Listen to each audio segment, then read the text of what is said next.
Welcome. Learn how partnerships across the network are using community co-development to push forward action in their communities. Brought to you by the Learning and Activation team. A key factor in successful transformation of systems is shifts in existing power structures.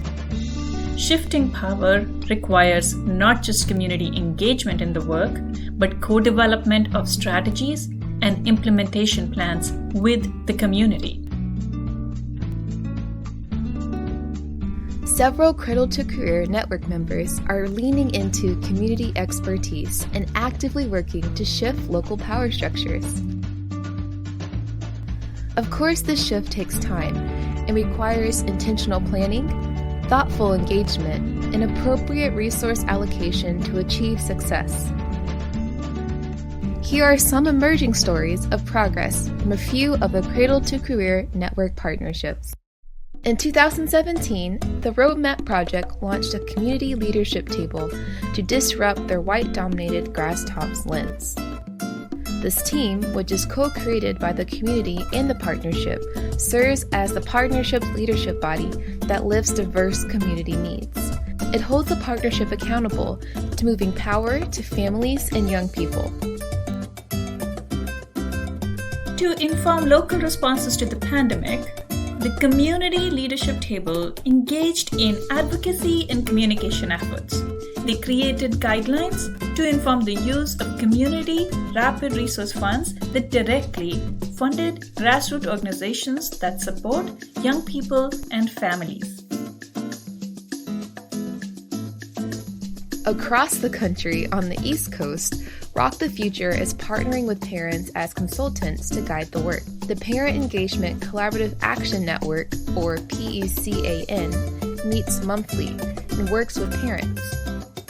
They identify key issues and potential action steps to improve education outcomes for the children of the city of Rochester.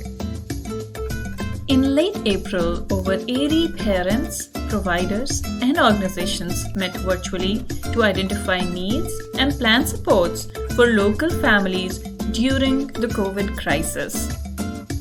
Inspired by the voices at the 2018 National Convening, Baltimore's Promise launched efforts to co-develop and share power with young people. Youth ages 14 to 24 from the city were engaged as decision makers to the grant-making work of the Summer Funding Collaborative. They received training and stipends to participate in the youth review process and guide the funding decision-making process of the collaborative. Co-developing strategies has stayed core to Baltimore Promise's work even during the pandemic. The partnership has continued to convene young people virtually and seek their input on evolving work in the community. Recognizing the importance of community-driven initiatives, United Way of Salt Lake created positions for college-age grassroots interns who grew up in their targeted neighborhoods. As native speakers of Arabic, Somali, and Spanish, the interns were able to address potential language barriers.